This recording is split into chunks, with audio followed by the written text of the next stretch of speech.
ओम श्री साईनाथाय नमः। Good morning, Sai morning. आइए शुरू करते हैं आज का नया दिन। आइए मिलकर प्रार्थना करते हैं, अरदास करते हैं, श्री साईं चरणों को स्पर्श करते हुए बाबा से अपने दिल की बात कहते हैं।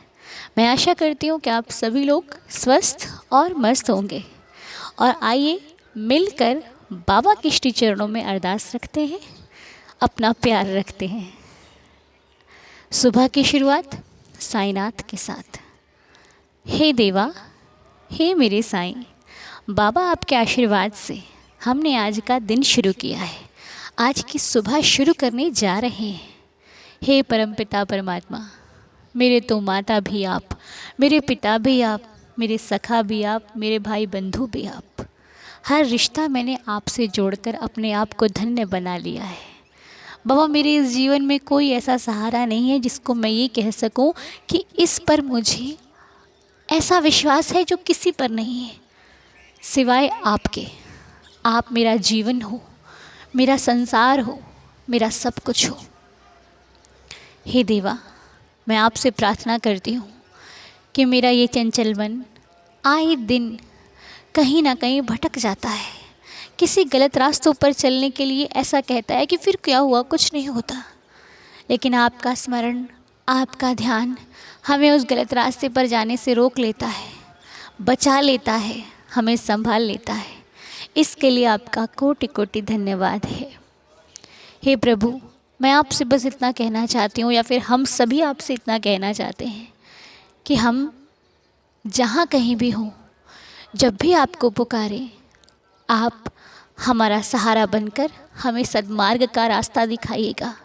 हे प्रभु, कभी भी हमें भटकने मत दीजिएगा। हम जहाँ पर भी घबराएं, आपका नाम हमारा सहारा बने, आपका नाम हमें बचा ले, हमें संभाल ले। कोई गलत रास्ता दिखाए तो हम खुद उसे अच्छा रास्ता दिखाकर उसे भी एक अच्छे रास्ते पर चलना सिखा दें। ऐसी कृपा दृष्टि सदैव हम और हमारे परिवार पर बनाए रखना। आज तक आपने जो कुछ भी दिया, हम उसका बखान अपने शब्दों में नहीं कर सकते। जो दे रहे हो वो भी नहीं बता सकते।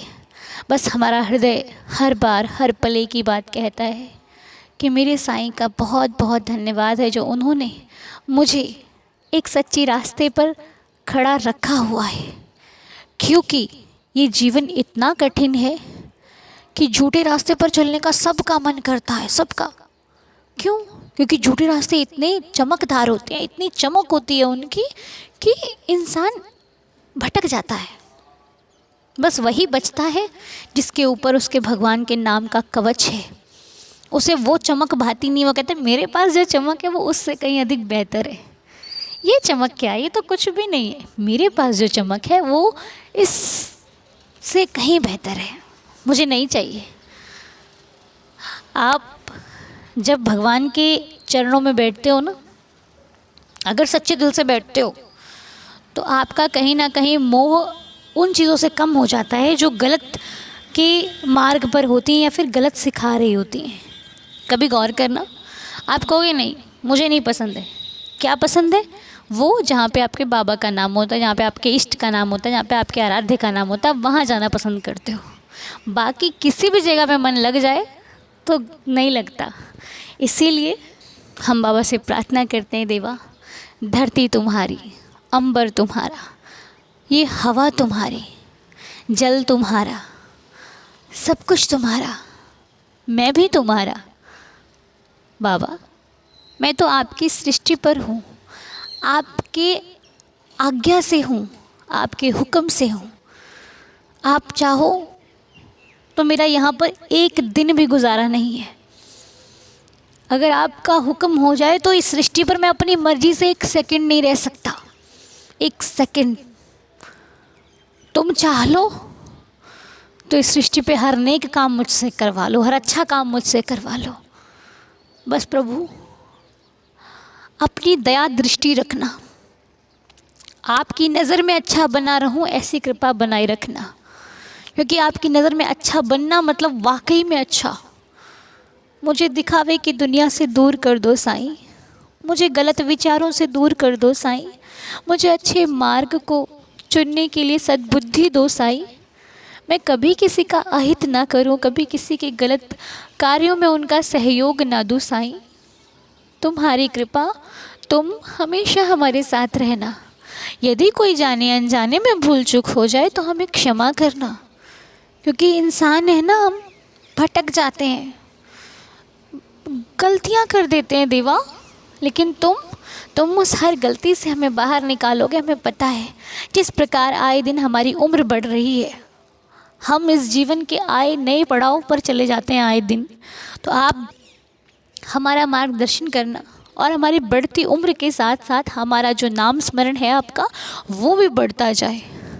मेरी सच्चे दिल की प्रार्थना स्वीकार करना साईं, कि जैसे जैसे हम इस उम्र को बढ़ते हुए देख रहे हैं, अपने आप को जीवन एक एक दिन कम हो रहा है, तो जीवन कम हो, उम्र बढ़ रही है, आपका नाम भी, आपका स्मरण भी ऐसे ही बढ़ता जाए, बढ़ता जाए, बढ़ता जाए। मैं आपसे प्रार्थना करती हूँ देवा, मेरी प्रार्थना को स्वीकार करना, रहम नज़र करना, दया करना, कृपा करना, सभी की श्रद्धा की लाज रखना।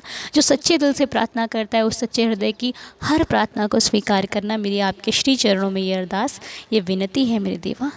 और कुछ मैसेजेस हैं हमारे पास, आइए हम उनके लिए बाबा के चरणों में अरदास करते हैं। तो सीता वलसर जी ने एक कमेंट किया है कि उनकी भाभी का आज बर्थडे है, जिनका नाम संजना है। तो संजना जी, बहुत सारी शुभकामनाएं आपको आपके जन्मदिन की। आप हमेशा खुश रहें, स्वस्थ रहें। आपका जन्मदिन आपके जीवन में बहुत सारी ढेरों खुशियां लेकर के आए, आपकी झोली सदा खुशियों से भरी रहे। मैं साईं चरणों में प्रार्थना करती हूँ, हैप्पी बर्थडे। और एक कमेंट है हमारे पास, जिनकी मम्मा का नाम रूपा देवी आंटी जी है। वो लिखती हैं कि उनकी मम्मा रूपा देवी जी की तबीयत बहुत दिनों से ख़राब है। तो हम बाबा से प्रार्थना करते हैं कि रूपा आंटी जी, जो काफ़ी समय से उनकी सेहत अच्छी नहीं चल रही है, हे साईं उनकी सेहत में सुधार हो, हे साईं उनकी सेहत स्वस्थ हो जाए, वो रहम नज़र करना, कृपा करना। हम सभी साईं भक्त आपके श्री चरणों में प्रार्थना करते हैं कि रूपा आंटी जी शीघ्र, अतिशीघ्र स्वस्थ हो जाएँ। और आप उनकी बेटी हैं तो आप उनको उदी लगाइए, उनके माथे पर उदी लगाइए, बाबा का नाम स्मरण कीजिए अपनी माता जी के लिए। आपकी प्रार्थना साईं ज़रूर स्वीकार करेंगे, ठीक है। और आज रूपांजलि जी और सीमांचला जी की मैरिज एनिवर्सरी है। तो रूपांजलि जी और सीमांचला जी, आप दोनों को इस शुभ दिन की हार्दिक शुभकामनाएं। बाबा की कृपा से आप दोनों का जीवन, आपका दोनों का आज का ये दिन बहुत खुशियों से भरा हुआ हो, हर एक पल खुशी का हो, हर एक दिन खुशी का हो। मैं साईं चरणों में प्रार्थना करती हूँ आप दोनों के जीवन में अत्यधिक प्रेम, बाबा की कृपा बरसे और सदा सदा आपका जीवन में आए दिन खुशियों का आगमन होता रहे। Happy marriage anniversary. और अभी बीते कल में शिखा सहगल जी और दीपक सहगल जी की मैरिज एनिवर्सरी थी। शिखा जी और दीपक जी, आपको बहुत सारी शुभकामनाएं। साईं चरणों में हमारी अरदास है कि आपके जीवन में बहुत सारी खुशियाँ आएँ, बाबा आपको बहुत खुश रखें, जो चाहो वो हर सुख मिले आपको, हर मनोकामना पूरी हो। मैं बाबा से प्रार्थना करती हूँ। जय साईं राम। और अभी एक अंकल जी हैं शायद, उन्होंने एक मैसेज डाला था, 19 तारीख को उनकी बिटिया की शादी थी। तो अंकल जी, हम प्रार्थना करते हैं आपकी बेटी आकृति का जो बाबा की कृपा से विवाह हुआ है, वो विवाह बहुत सुखद रहे, खुशियों से भरा रहे पूरा जीवन। और साईं कृपा से आप पर भी बाबा का आशीर्वाद बना रहे, आपके परिवार पर भी बना रहे, आपकी हर मनोकामना पूरी हो। और कल एक कमेंट पढ़ा था मैंने प्रमोद कुमार जी का, जो लिखते हैं कि मैं 3 साल से साईं बाबा को मानती हूँ, फिर भी मुझे दुख इतना है कि क्या कमेंट में लिखूं। अरे, आपका नाम तो नहीं लिखा आपने, लेकिन आप अगर दुख कमेंट में लिख दोगे ना, तो यहाँ कोई हल करने वाला नहीं है डियर। यहाँ पे कोई आपकी समस्या को नहीं सुलझा सकता। सुलझाने वाला सिर्फ एक ही है, वो जो कहीं दिखाई नहीं देता, वो जो सिर्फ महसूस होता है, वो जो सिर्फ आपके हृदय में विराजमान है। उनको समस्या लिखने के लिए कहीं आपको किसी कमेंट की, किसी पेन, किसी पेंसिल की आवश्यकता नहीं है। आंखें बंद करोगे ना तो दिखाई देगा, और उससे कहना। यहाँ तो बस हम प्रार्थना करते हैं। प्रार्थना इसलिए करते हैं क्योंकि इस प्रार्थना से हम भगवान को तो मना ही रहे हैं, अपने आप को निखार रहे हैं, अपने आप को एक अच्छे मार्ग, एक अच्छी लाइन में खड़ा कर रखा है हमने, है ना। तो आप कमेंट्स में परेशानी कभी मत लिखना, मैं तो सबको मना करती हूँ कि कमेंट्स में परेशानी लिखने का कोई मतलब नहीं है, बस चरणों में प्रणाम करना है। हम सभी मिलकर, जैसे सत्संग होता है ना, एक होता है ना सत्संग जहाँ पे बहुत सारे लोग इकट्ठा होते हैं, तो शायद बाबा ने हमें वो ये ज़रिया बना दिया। हम इकट्ठे तो नहीं हो सकते, लेकिन एवरी मॉर्निंग हम सुनते हैं, और वो एक अच्छी चीज़ों को सुनना, एक एक हमारे अंदर पॉजिटिविटी क्रिएट होती है, जो कि आजकल मिलनी बहुत मुश्किल है। हर व्यक्ति डिप्रेशन में है, हर व्यक्ति चिंता में है। तो अगर किसी चिंता को थोड़ा सा भी कम किया जा सके, उसमें हमारा एक सेवा भाव होगा, तो वो हम एवरीडे करते हैं सभी मिलकर। जब तक साईं की इच्छा होगी, हम निस्वार्थ भावना से ये सेवा करते रहेंगे, बाकी आगे हमारे बाबा मालिक। ठीक है, तो मेरा आपको समझाने का एक यही अर्थ है या फिर मतलब है कि चिंताएं, परेशानियां, ऐसी कोई ज़िंदगी नहीं है जहाँ पर नहीं हो। मेरी ज़िंदगी में भी है, और इस हर परिवार के सदस्यों के आप एवरीडे सुनते तो हो कि कोई किस परेशानी से निकल रहा है, कोई किस परेशानी से निकल कर आज अपनी लीला को बता रहा है। तो ये लीला 5-10 मिनट की लगती है, जिस पर बीती होती है ना, उसके फील करके देखो कितना सहा है उस व्यक्ति ने। जो आज एक लीला बता रहा है, उसने उस वक्त कितनी मुश्किलों का सामना किया, उसके मन में कितना डर रहा होगा।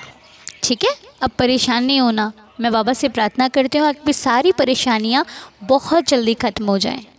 ठीक है, बहुत जल्दी साईं आपकी परेशानियों को कम कर देंगे। फिर आप कमेंट में लिखना कि हाँ, मेरे साईं ने कर दी कृपा। ठीक है, चिंता नहीं करो, हल हर एक दुविधा हो जाती है, सुविधा में बदल जाती है। ठीक है, चिंता नहीं करना। तो आइए अब हम आज की लीला की तरफ चलते हैं। अच्छा, मुझसे कल गलती हो गई थी कि शुभ लक्ष्मी जी की लीला मुझे लगा जा रही है, लेकिन लीला कोई और चली गई थी। तो आज हम वो लीला लाएंगे जो शुभ लक्ष्मी जी द्वारा बताई गई है। कल लीला किसी और की आ गई थी और नाम मेरे मुख में शुभ लक्ष्मी जी का आ गया था। तो नाम तो आपका बहुत सुंदर है, भगवान का नाम आता है मुँह में, लेकिन आज हम आपकी लीला को यहाँ पे सुनते हैं जो शुभ लक्ष्मी ही जी द्वारा बताई गई है। ठीक है, आइए मिलकर सुन लेते हैं। ओम साईराम अनु बहन, ओम साईराम साई दीदार फैमिली। मैं शुभ लक्ष्मी उड़ीसा से बोल रही हूँ। ऐसे तो मैं बाबा से 2013 से जुड़ी हूँ, लेकिन मेरे साथ बहुत सी लीला हुई है आज तक। ये मेरे ज़िंदगी का सबसे ख़ास लीला है, इसलिए मैं सबसे शेयर करना चाहती हूँ। मैं ना अनु 2016 से शिरडी गई थी, मेरा हस्बैंड, मेरे बेटा और मेरे बुआ के साथ। मैं ना उड़ीसा से बाबा के लिए थोड़ी सी पेड़ा लेके गई थी। जब हम समाधि मंदिर में गए तो मैं उस पेड़े को साथ में लेके पुजारी जी को दे दिए। तो उसी टाइम मंदिर में इतना भीड़ था कि वो पेड़ा ना, वो पुजारी जी ने बाबा के पास खोला तक नहीं, जस्ट उनको टच करा के हमको लौटा दिए। जब मैं उस पेड़े को लेके बाहर आई, मुझे इतना दुख हुआ, इतना दुख हुआ कि मैं सोची मैं इतने दूर से बाबा के लिए पेड़ा लाए थे, लेकिन बाबा तो उनको खाया तक नहीं, देखा तक नहीं। तो मेरा तो लेके आना, पेड़ा लेके आना, मेरा तो कुछ मुझे अच्छा नहीं लग रहा था, बहुत दुख था मन में। उसी टाइम ना हम नीम पेड़ के पास जा रहे थे, आगे ना एक फ़कीर को मैं देखी। मेरा हस्बैंड, बेटा और बुआ आगे आगे चल रहे थे, मैं पीछे थी। जब मेरा नज़र वो फ़कीर पे पड़ी ना, मैं सोची कि चलो, मैं तो मंदिर में भोग नहीं हो पाया, मैं बाबा को थोड़ी सी पेड़ा दे दूँ। तो मैं हस्बैंड को पूछा कि मैं ये बाबा को थोड़ी सी पेड़ा दे दूँ। उन्होंने बोला कि हाँ दे दो। तो मैं क्या किया ना, बाबा के पास गई। बाबा बैठे थे वहाँ पे, गेरुआ कलर के वस्त्र पहने हुए, पूरे लंबे, हाइट ज़्यादा थे, माथे पे पगड़ी पहने हुए थे। जब बाबा ने मुझको देखा तो मैं बोली कि बाबा, मैं आपको थोड़ा पेड़ा दे सकती हूँ। बाबा ने खड़े हो गए और हाथ फैला दिए। मैं उनको एक पेड़ा दे दी, और उसके बाद ना मुझे मन में आया कि मैं उनको कुछ पैसे भी दूँ। मैं 5 रुपया मेरा पर्स से निकाल के उनको दे दी, वो भी वो ले लिए। मैं जब उनका पैर पे मेरा नज़र गया तो मुझे लगा कि वो स्वयं बाबा ही थे, वो साक्षात बाबा ही थे। तो उसी टाइम मैं इतना डीपली नहीं सोच पाए कि वो बाबा थे। हम उनको पेड़े और पैसा दे के थोड़े आगे निकल गए। तो मेरा मन में चल रहा था कि नहीं, वो तो बाबा थे, बाबा के बेस में कोई फ़कीर तो नहीं हो सकते। इतना हाइट, इतना फेस पे इतना ग्लो था ना, पूछो मत अनु। मैं सोचना तो मेरा दिमाग नहीं चल रहा था कि वो कौन थे। तो कुछ समय बाद मैं सोची कि चलो मैं बाबा से फिर एक बार मिल लूँ। तो मैंने जब पीछे मुड़ के देखा तो वहाँ कोई नहीं था। तो मुझे लगा कि मैं वो फेस को कहाँ देखती थी, कहाँ, मेरा याद नहीं आ रहा है, मैं कहीं पे भी देखी हूँ। तभी मुझे याद आया, हमारा ड्राइंग रूम में बाबा का एक बड़ा तस्वीर लगा हुआ था। तो वो तस्वीर में जो कलर के वो ड्रेस पहने थे, जैसे उनका फेस था, जैसा उनका कलर था, बिल्कुल वो फ़कीर का ऐसा ही ऐसा था। तो उसी टाइम तो मैं दंग रह गई कि बाबा क्या स्वयं आके मेरे हाथ से वो पेड़े ले लिए। मुझे कुछ समझ में नहीं आ रहा था। फिर हम दूसरे दिन मंदिर में गए और वो बाबा को ढूंढे। वो तो यहीं पे बैठे थे, कल शायद आज भी मिल जाए। लेकिन 2-3 दिन हम शिरडी में रुके। 2-3 दिन लगातार मैं बाबा को ढूंढती रही, लेकिन मुझे वो नहीं मिले, कहीं पे भी नहीं मिले। तो उस दिन जब मेरा मन इतना दुख था कि बाबा ने मेरा पेड़ा नहीं खाया, बाबा स्वयं आके मेरे हाथ से पेड़े ले लिए। और उसके बाद से ना बहुत सी लीला हुई है मेरे साथ, लेकिन ये मेरे ज़िंदगी का ना सबसे खास लीला है। इसलिए मैं शायद इधर चैनल पे वो शेयर करना चाहती थी। ओम साई राम। तो आज बाबा की कृपा से ये लीला हम सबको सुनने को मिली है। बहुत बहुत शुक्रिया आपका। इसका जो मतलब है वो तो हम कल ही बता चुके हैं लीला में, लेकिन आज ये पूरी लीला हमारे साथ हम लोगों ने एक दूसरे के साथ शेयर करी है। तो साईनाथ का बहुत बहुत शुक्रिया। बाबा की असीम कृपा से हर दिन एक नई लीला सुनने को मिलती है। मैं साईनाथ का धन्यवाद करती हूँ। बाबा आपका बहुत बहुत शुक्रिया। हमारे परिवार को इसी प्रकार अपने चरणों में लगाए रखना, चरणों से लगाए रखना। तो आइए मिलकर 11 वचनों के पाठ के साथ आज के दिन की शुरुआत करते हैं। जो शिरडी में आएगा आपद दूर भगाएगा, चढ़े समाधि की सीढ़ी पर, पैर तले दुख की पीढ़ी पर, त्याग शरीर चला जाऊंगा, भक्त ही तो दौड़ा आऊंगा, मन में रखना दृढ़ विश्वास, करे समाधि पूरी आस, मुझे सदा जीवित ही जानो, अनुभव करो सत्य पहचानो, मेरी शरण आ खाली जाए, हो तो कोई मुझे बताए, जैसा भाव रहा जिस जन का, वैसा रूप हुआ मेरे मन का, भार तुम्हारा मुझ पर होगा, वचन न मेरा झूठा होगा, आ सहायता लो भरपूर, जो मांगा वह नहीं है दूर, मुझ में लीन वचन मन काया, उसका ऋण ना कभी चुकाया, धन्य धन्य वह भक्त अनन्य, में चरण तज जिसे न अन्य, अनंत कोटि ब्रह्मांड राजाधिराज योगिराज परब्रह्म श्री सच्चिदानंद सद्गुरु साईनाथ महाराज की जय। बाबा के श्री चरणों में कोटि कोटि नमन, कोटि कोटि प्रणाम करते हैं। हे साईं, हमारा प्रणाम अपने श्री चरणों में स्वीकार करें। आज का दिन आपके सभी भक्तों के लिए शुभ हो, मंगलमय हो, खुशियों से भरा हुआ हो, मेरी ये प्रार्थना है। और अब हम अपनी प्रार्थना को संपूर्ण करते हैं, अपने नए दिन की शुरुआत करने जा रहे हैं हम सब के साथ, हमारे साईं का साथ। हे साईं, सदा सब पर कृपा बनाए रखना। मिलते हैं आप सभी से बहुत जल्द, तब तक के लिए ओम साई राम, जय जय साई राम।